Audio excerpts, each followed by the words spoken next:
Greetings, mourners. Welcome to the Court of the Deadstream. Spooktacular is upon us. I'm Satine Phoenix. I'll be your Arcanaist for today, your guide into the underworld. You know, the mortal realm is abuzz with news spooktacular. We have so much for you. So before we start, I have a lot of things. We have a YouTube contest. It's happening right now. Find the Halloween Batgirl giveaway video on YouTube, and if you ask very nicely, perhaps Bree will give you a magical link to get to there. Watching this will give you all the details on how to enter, but hurry! This contest ends today, 10:25 at 3 p.m. Pacific. Also, don't forget to submit your proposal for our soul collecting contest. We are accepting. Head to side.show/soulcollecting2019 to learn how to offer your soul for sale. Be sure to check out spooktacular.com daily to get your fortunes read and to stay up to date on the great details and discounts being offered. Whew, that's a whole lot of stuff. Thank you, Spooktacular Day 2. But today we have a really inspiring show. We have special effects makeup artist Mia Tamlyn and Tom Gilliland, Court of the Dead creator, here with a special surprise. So, stay tuned.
Welcome back.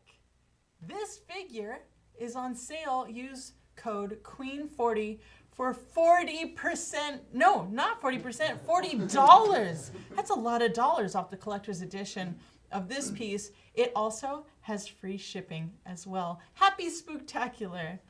Well, I'm ready to discuss many things with our new guest. We have here Mia Tamlyn, special effects makeup artist and cosplayer. Thank you so much for being here. Thank you for having me. So for all of you out there, if you want to submit questions, we'll be doing a live Q&A after my questions. So put them in the comments. Bree will gather them up, and then when it's your turn, I will get to your questions. But until then, are you ready for my questions? I'm ready. Cool. So you're familiar with Court of the Dead, and you've helped create an amazing Kier cosplay. But you were also a part of the cinema makeup school team that conjured Cleopsis at San Diego Comic-Con. I have so many questions. What drew you to Court of the Dead? I remember I was doing a demo at Comic-Con back in like 2014, and it was for cinema, and we were walking around the floor, and I got to Sideshow, and there was this tent, like, in the middle of their, like, booth area, and I was like, what is this? And it had, like, this real ethereal music playing, and I went inside, and there were all these statues, like, lined up on either side of the tent, and it was so beautiful, and I immediately was like, oh my God, I was drawn to the the characters, the designs. I'm a real big fan of fantasy, and I love dark fantasy, so I just fell in love with the world and everything about it. And I remember going to the front of the booth, and Mike Tolentino was there, and he saw my makeup, and we were chatting, and it just kind of spiraled from there. And I saw them again at Monsterpalooza, and I got to look at the statues more up close, and it started to like brew, like inspire me artistically, I guess. And I always had it in the back of my mind that I would love to do a court makeup someday. So that's what drew me to Court of the Dead. And I believe this was before it had a lot of the storytelling out yet, like the book and everything. So I remember going online and looking at the digital comics and everything like that. And it was just great. I loved it. So cool. What is your faction? So my faction, when I took the test years ago, it put me in flesh, and I thought that was very inaccurate, but I was like, okay, whatever. It's like, I don't feel like really a flesh faction person. And I have always been drawn to the spirit faction, but I took the test again before I came here like last week, and it put me in bone, and I was like, okay, I'm okay with that. So yeah, currently I'm bone. I guess you grow and you change throughout the years. So you evolve. Yeah, exactly. So right now my faction is bone. But cool. So you just found that out, but why did you decide to create Kier? Kier was a character at the time. Again, this was before, you know, the court world really evolved and all these other characters came out. But Kier was a very striking character, and she's one of the main OG ones. So I was working for a company, Arta Wigs, at the time, and they were interested in having me do a demo of my choice. And I thought, oh, this would be a great opportunity to finally do a court makeup. So I picked Kier. I know, like, we were talking with Sideshow at the time, and they were interested in me having either do, like, Gethsemane or Kier. And I picked Kier because she still had a lot of elements to a creature, you know. So she had, like, this really cool armor. She had this beautiful bone mask, and there were things that I could feel like I could challenge myself as a makeup artist in the creation and fabrication, and she still kind of looks humanoid. So it's still like you build a connection to things that you can relate to, like as an audience member, and I thought she would be like more relatable, or not relatable, but like something you could connect to, because she's this beautiful statuesque like figure, and she still has these other underworldly elements to her. So she's like a bridge between mortal and yeah, that's exactly. Really cool. So what was the hardest part of the Kier cosplay?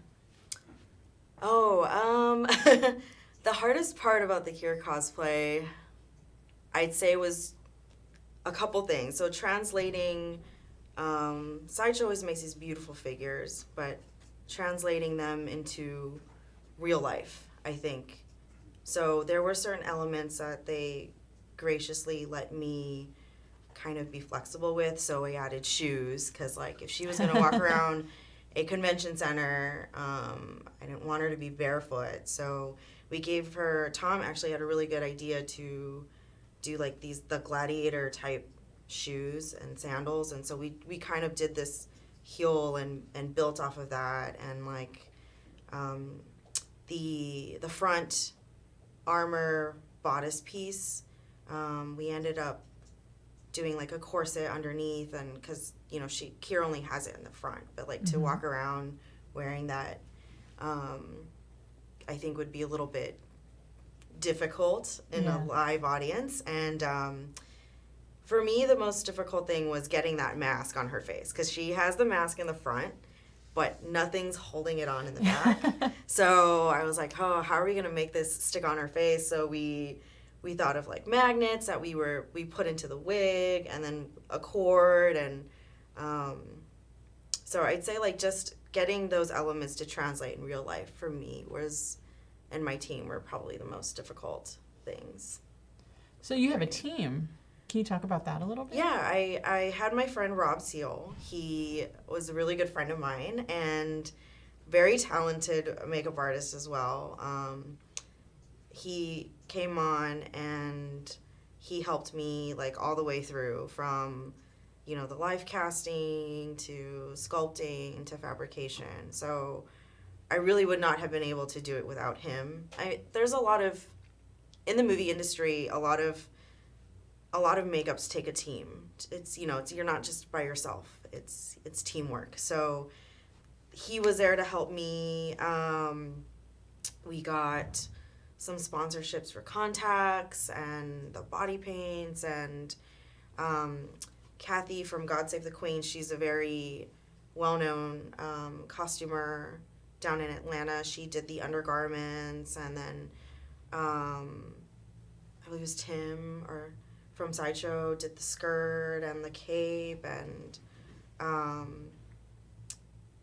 we had somebody, Tim Harrison, he 3D printed the sword, and then my goodness. Yeah, and then I fabricated over that, and then I painted it. But yeah, it took a team. I don't think people realize how much energy and creativity and how many people go into making these big, beautiful cosplays. It's just the time and the money and the manpower. So, you know, and this was something that was born out of love for the characters. So it was something that I was, you know, we were doing, taking a lot of time to do, and I couldn't have done it if people weren't also passionate about the project as well. Yeah. So when you actually have it on and you're out there, how many people do you have with you in that moment? First question. Second question is, how long are you in this costume?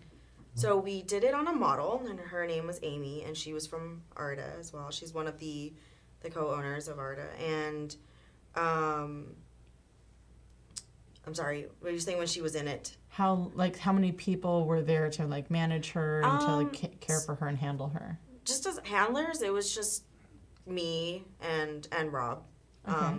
She didn't really require like a whole bunch of, you don't want like a whole bunch of people crowding her because she's the show, right? So, and then people just stop and look at her anyway. So it wasn't like a huge thing for her to navigate around. She was very tall. So Amy is about 6'1", and in the heels, wow, she was probably about 6'5", 4", wow, and then she had the horns and the sword. So she's just this like otherworldly figure, just kind of walking around, and people just kind of part ways on their own to stare. So that in itself, wearing it wasn't a huge issue. I'd say like as far as the costuming went, it wasn't that bad either, because she didn't have like a lot of elements to her costuming. I'd say more it was the time it took to do like the body painting. So we pretty much body painted her like head to toe. Oh, wow. Yeah, there was like maybe I'd say like 95% of her was body painted, because you know, Kira's so much skin showing. So and then I'd say like the mask was probably hard on her to wear, because it was very front heavy with the contacts in. She had these beautiful kind of like foggy lenses that were custom painted by Samhain. So so I said once those contacts and the mask went in, I think that was like a little challenging, but she was amazing, and she really brought it to life. So. And how long was she in the costume? She in the finished costume probably a few hours. We took it to a few conventions. So we did Dragon Con and New York Comic Con, and then we did a shoot out here. But getting into the makeup, probably the first test that we did took about 6 hours. Tests always take a long time because you're trying to finagle everything. And then once you get it down, I'd say by New York Comic Con, even though I was painting her by myself, it took about 3-ish hours.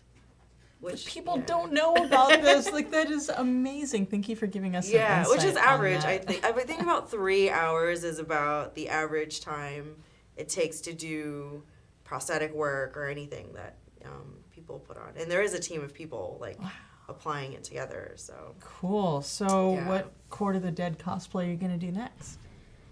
Oh man, there's so much new content that has come out. So it's hard for me to decide. I've always loved, like, Xyle has always been one of my favorites.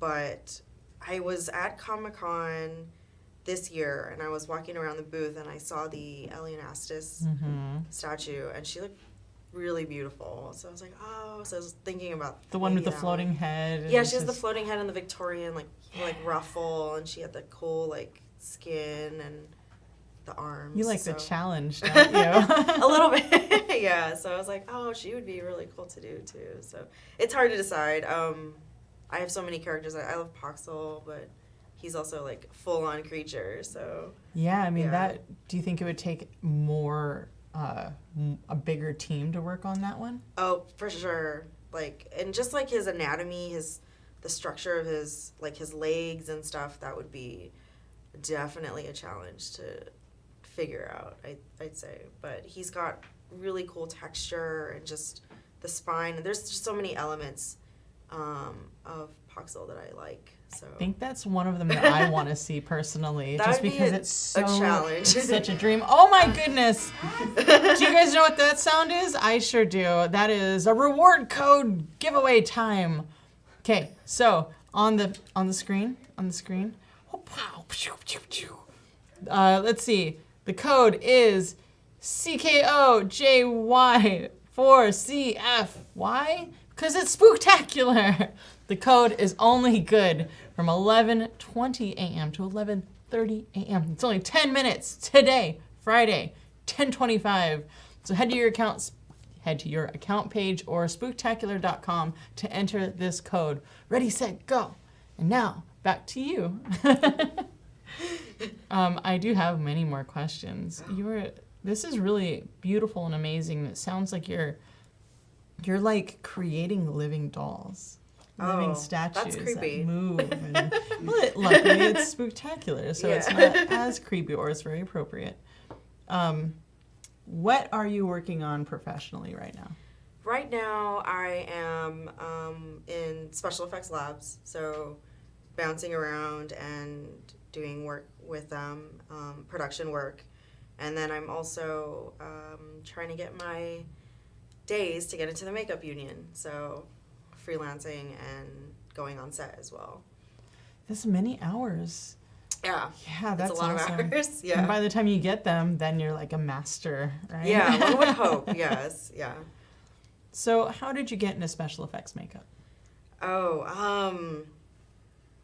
wow. Since I was little, I've always been the kid that, would always read books and watch movies instead of play with other people, and I'm not into sports at all. So like I would always get lost in these worlds, like these, and in particular I love fantasy. So like Lord of the Rings is one of my all-time top fantasy stories. And I just I didn't know it at the time, but as a kid, I always wanted to immerse myself into those worlds and kind of get lost. And I started doing makeup at a very young age, and I've always loved it. It was something that all my friends knew me as oh, Mia's really into makeup. And I didn't know at the time the connection between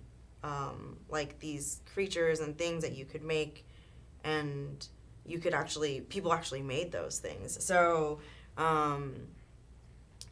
when I found out about the movie industry, I always wanted to get into it.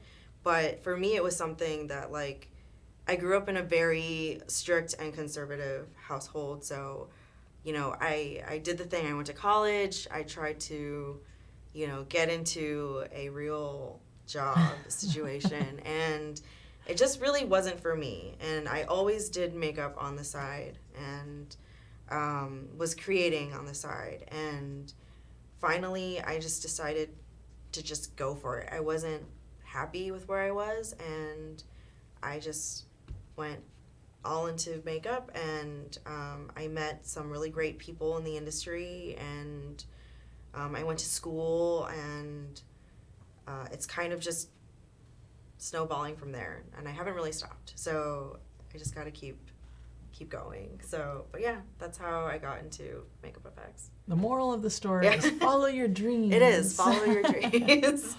Well, you clearly have really awesome skills. Do you have any tips or tricks for people in our audience who want to be better at their Halloween makeup?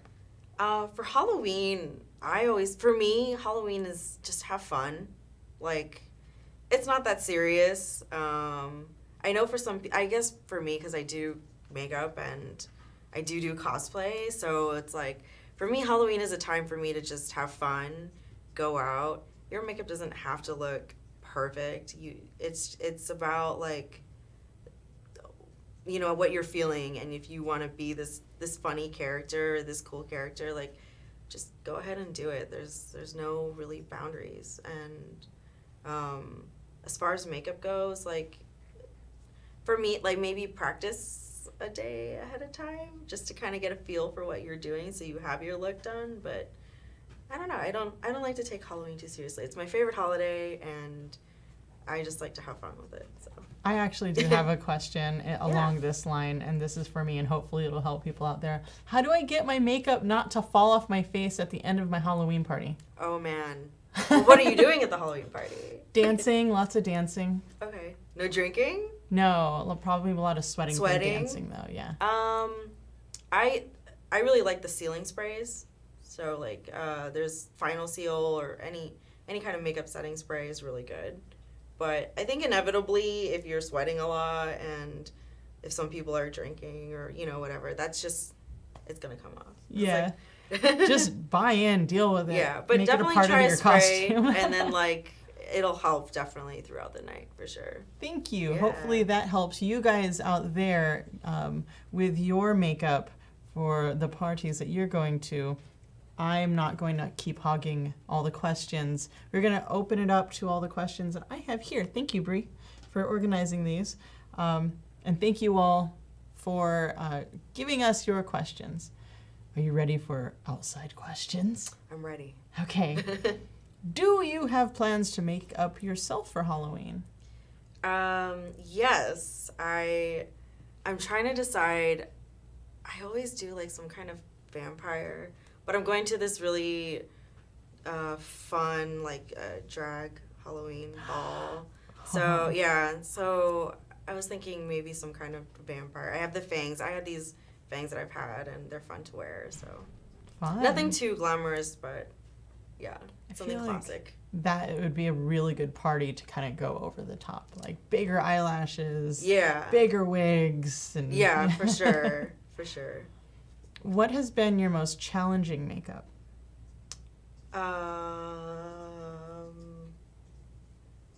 Wow, my most challenging one. I did a feminized version of Diablo from the games, and that was a lot of sculpting, a lot of lab work, and just getting the whole body and proportions and the face to translate differently. I'd say that was probably the most challenging for me, and then my team and everything is just. That's really cool. Yeah. What material did you use for that? I did foam latex. I sculpted prosthetics, and we did like fiberglass horns, and then a lot of the body was fabrication. It was foam on a suit or a corset, and we just sculpted off of that. Kind of like traditional. That's so cool. Work. Yeah. Oh man, you're so creative. What was your favorite makeup you've done? My favorite one, I do really love Kier. I like it because I was able to create an end result that I was very happy with. I'm terrible with my art, I guess, to say. I hate saying that, but I always find something that I'm like, oh, it could have been done better. I could have done this better. Next time I'll do it this way and this way and this way and this way. And even though I had those feelings about Kier, I was happy with how she looked at the end. I'm always my worst critic. So, but yeah, I would say Kier was something I really You sound enjoyed. like an artist. This is a cool question. I watched some of the music videos you worked on, which was the most entertaining, either in the makeup design or the experience overall? Music videos. That's what it says here. Oh. They might be referring to maybe the Marvel videos that I did. I do like a cosplay series with Marvel a lot, called Marvel Becoming, and we take people and we turn them into characters. And I really loved the Thor Ragnarok ones are really fun, but I love Ragnarok. And so like just seeing Hela with her fun makeup, her smoky eye, and the big headdress was fun. And then we did a Guardian series where I was Mantis, and we did a Yondu and a Nebula, and Guardians is very makeup effects heavy, so that was fun. I got to sculpt some of the prosthetics for Yondu and Mantis and the fin hood that he wears and stuff. So I'd say that was really fun for me. It was a great experience. Cool. Last question from the outside world. Do you watch horror movies, and what is your favorite if you do? I do watch horror movies. My favorite is, it's hard, but I would have to say Alien is probably one of my favorite horror movies. Like that. I just saw it again in theaters. They had the 40th anniversary, and seeing it on the big screen, it was phenomenal. Awesome. Like, it was just amazing. And I love like the biomechanical look of the xenomorphs, and it's such a cool design, and it's like a slow burn, kind of creepy, where you're just like a sexy Geiger, like multi. We're like waiting for I love it. It's not horror, but one of the things that really stuck in my mind about me getting launched into makeup also is Jurassic Park, because I remember seeing it in theaters when I was really young, and it was mind-blowing seeing those dinosaurs just come to life on the screen. It was phenomenal. So and then they like interacted with them, and that was so cool. And Stan Winston, of course, they made the dinosaurs, and just seeing that blend. I was too young, but now seeing that blend of practical and digital effects, it's just a great film. That's awesome. Yeah. Well, before we wrap up, what are you working on professionally right now? Right now, I am working on in a lab, and I'm doing work for a movie. So it's a creature suit, and I'm also going on set for. I've been able to do some additional makeup work for this horror anthology series called Into the Dark. Cool. That I've been fortunate enough to kind of hop on a couple days here and there. So, but yeah, I just want to continue my work in labs and on set, and also like artistically myself, like. So, but yeah, and hopefully I get to do another, with time allowing, another court makeup in the future. Yes, that'd be awesome. Yeah. Well, thank you so much for being here. It's awesome learning about you. Thank you so much for having me. I'm glad I'm finally able to get on. And up next we have Tom Gilliland here with a surprise, so hang in there. We'll be right back after this short video.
welcome back. I have seen those statuettes and they are beautiful. They're also on sale right now, $20 off each. Bree is dropping links into the chat.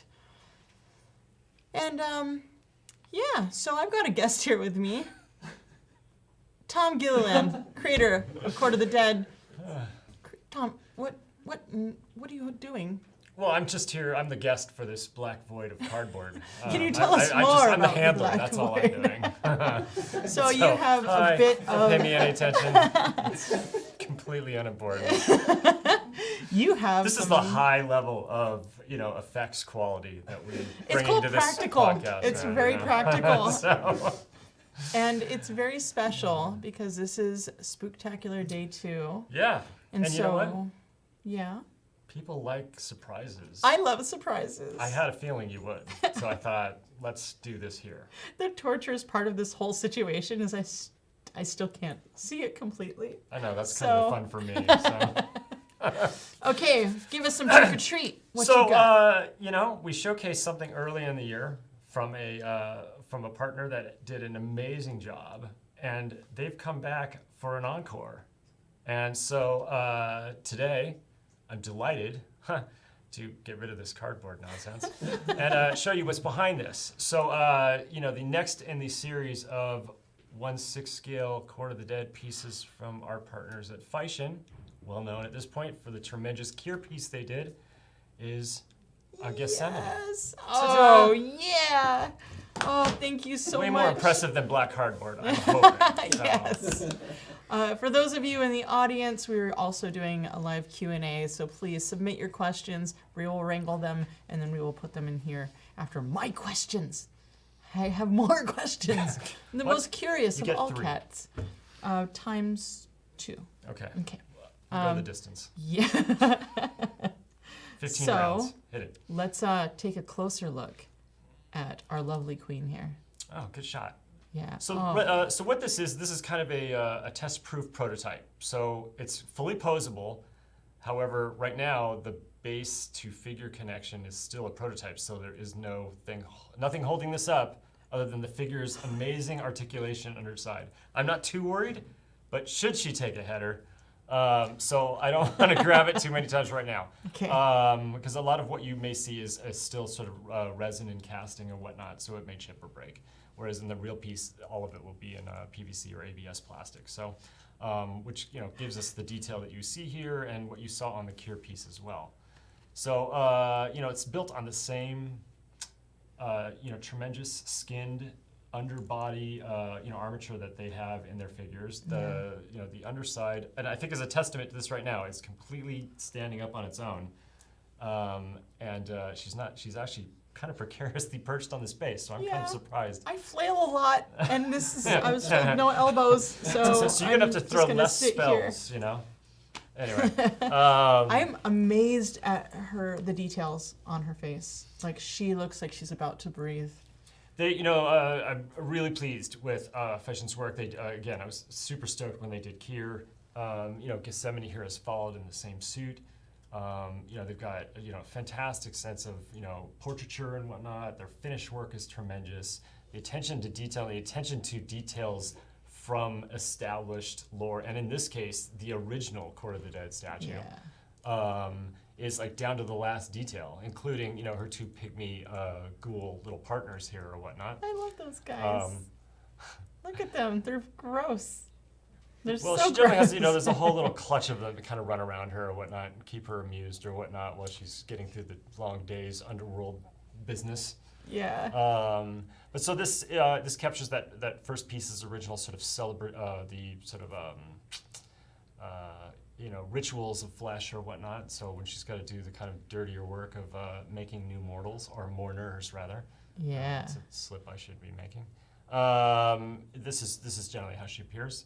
Other opportunities for her more regal dress probably down the line as well.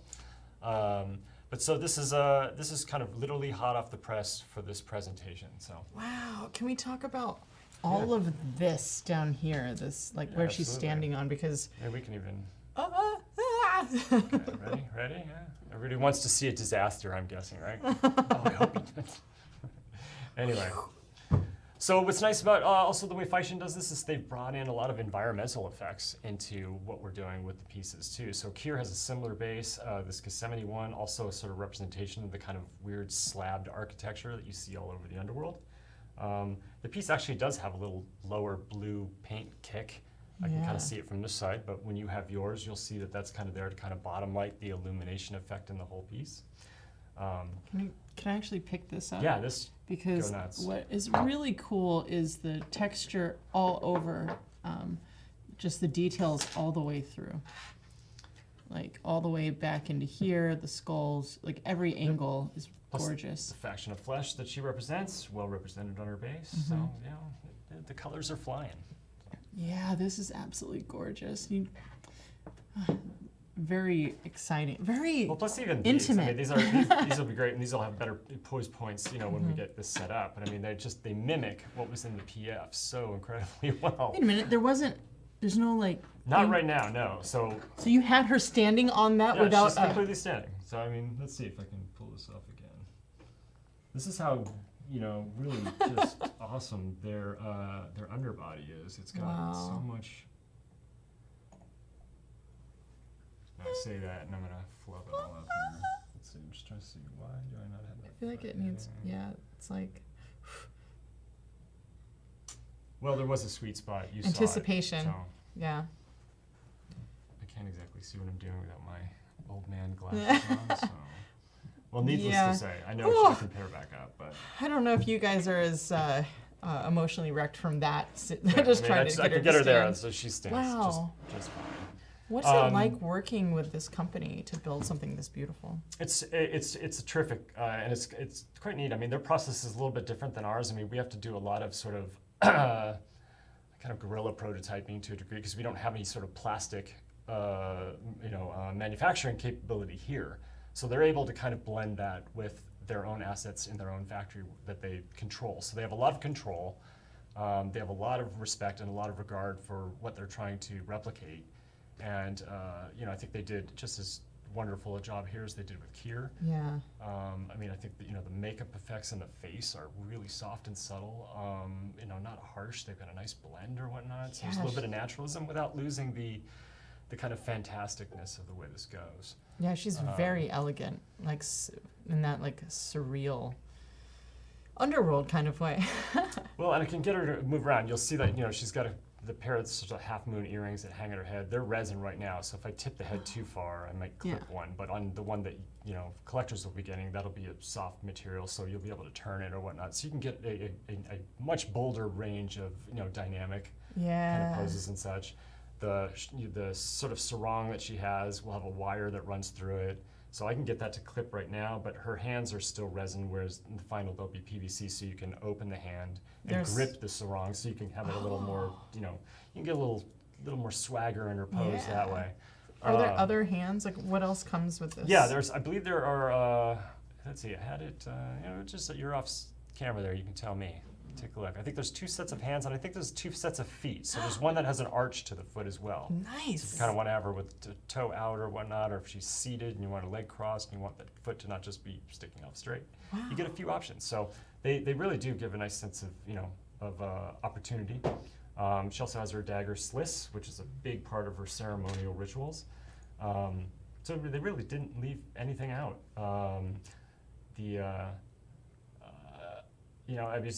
It's so much fun when these things show up because I get it and I'm looking at it and I'm like, wow, this is almost just like what would come out of the box. Yes. So they do a great job in like sending stuff to us to look at that is like, this is not just proof of concept. This is pretty much it. If we're good, then we'll make it in the materials we intend. But their process of maintaining that quality has been superb. So you sound as a creator, you sound very proud of it. And well, I think if I can't advocate for it, then that's a problem. So, but yeah, no, it's tremendous when we can create these partnerships and draw someone into a world that you're kind of working on in your own laboratory and have them kind of complement the same kind of passion, effort, and result. that just it makes the underworld feel bigger every time we do this, and they're a big key partner in this at this point. So that's beautiful. So this is the 1/6 scale. Absolutely, yeah. Fully articulated, so you see sort of, you don't see the joints in this thing. They have this great sort of, sure that's quite silicone. I'm not exactly sure what the material is, but I mean, it's completely durable, it's stretchable. It seems to have a pretty long life from what we've been able to determine at this point. So, I mean, and underneath is a just absolutely rock solid armature. And I think I've said that several times. That's just, because a lot of the plastic figures, sometimes the joints, it's hard to get them tight. Yeah. But with this, I mean, you kind of have to really get in there and move it, which is great because, when you're trying to get a pose that has a lot of like, Gesture, presence or whatnot, you want to throw a hip out to a side really, hard. It'll, you can get it to do that and stand and whatnot. So it plays really well. Awesome. So when can people start ordering? Well, I do the creating, not the marketing. So, I don't know. Off stage, we got any intel on this? I think it's going to be just a little bit because this is literally something we got a week ago that is here to kind of get our approval and everything else, which we're in the process of giving. So 2020, be a projected date, but nice. subject to Cool. probably, You'll have to the end of the year is right around wait the corner. and want So, it. Yeah, exactly. Well, I think she's gorgeous. I would like one. I'm sure that'll get worked out. Yes. Okay, so let's see. When it's going on pre-order, we're not really sure. Here's a question for you. Yep. Has Court of the Dead expanded faster than you thought it could when you first created the idea of the story? Yeah, yes and no. I mean, I think the thing that is interesting, I mean, you kind of start and you lay out a roadmap, and then I think it's, even if you projected it 8 miles down the street, like I was kind of trying to do, even when you get to some of those milestones, you're like, it's not like that sense of like, oh yeah, I knew I was going to get here. I think there's that sense like you hoped you could, and then when you do, you're sort of tickled by that. And I think that, with opportunities like this, things with the ongoing works with the books, with Mourner's Call, the game just delivering last month, which I think is right over my Yes. Getting, quite well reviewed. People love the lore, people love the gameplay. Pat Marino did an incredible job putting that together along with Andrew Wolf at USA Oply, or the Op. Very proud of that game. Very, super stoked that we got that out. We took. It's impressive, by the way. It's just like an 11 epic pounds of game, man. That is a treasure trove. So plus, I really appreciate everything about that. Was another example of partnerships that really kind of look at it the same way we do. And I think that's when you're talking about the milestones or how far or how fast it develops, I think that's certainly exciting.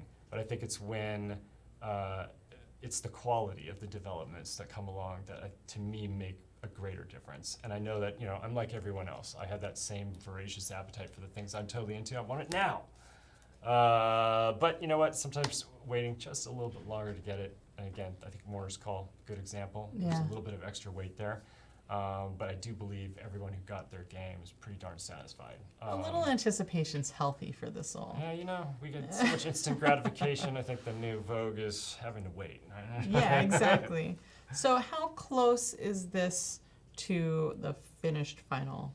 I'd say pretty close. I mean, one thing that I kind of note while we're looking here and while we're moving around with it a little bit is we'll probably have to get her sort of jeweled gorget to sort of sit down a little bit more. So again, this is resin, so it's not very flexible. So in the final, it'd be plastic. It should lay right on the sort of the bib of her upper chest.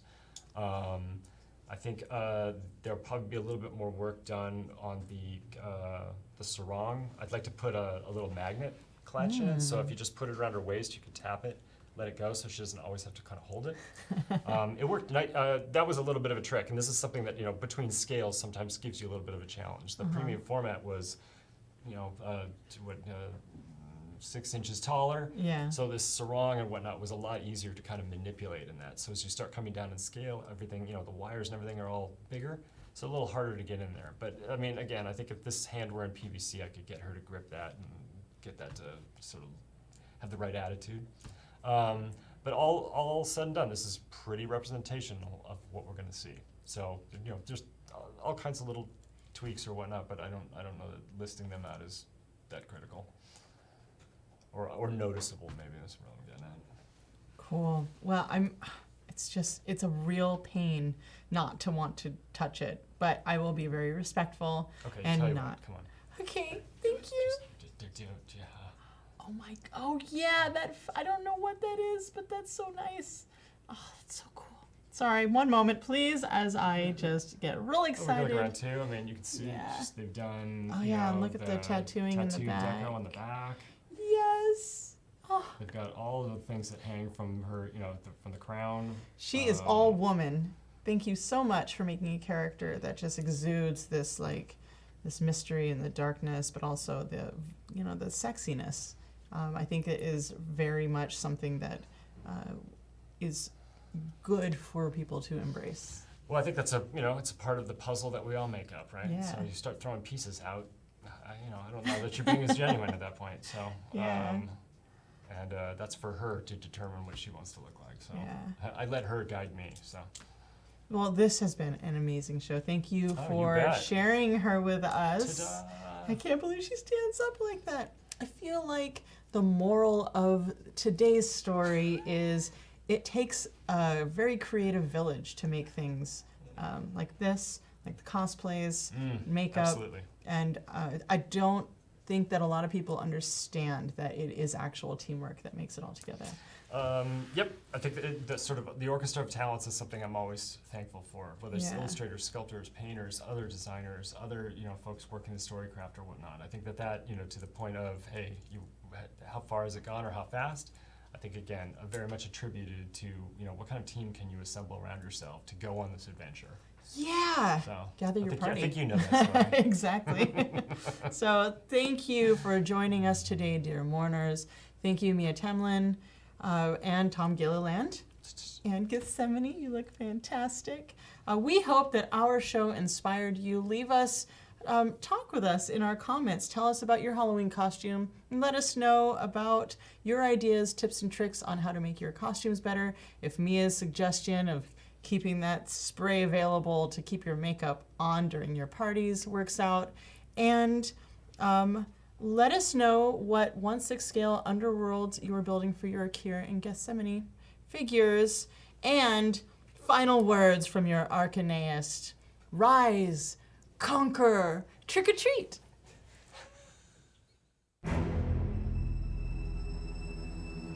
Hey, did you like that video? Be sure to subscribe by clicking the S icon on your screen and click that bell icon to be notified whenever a new video is posted.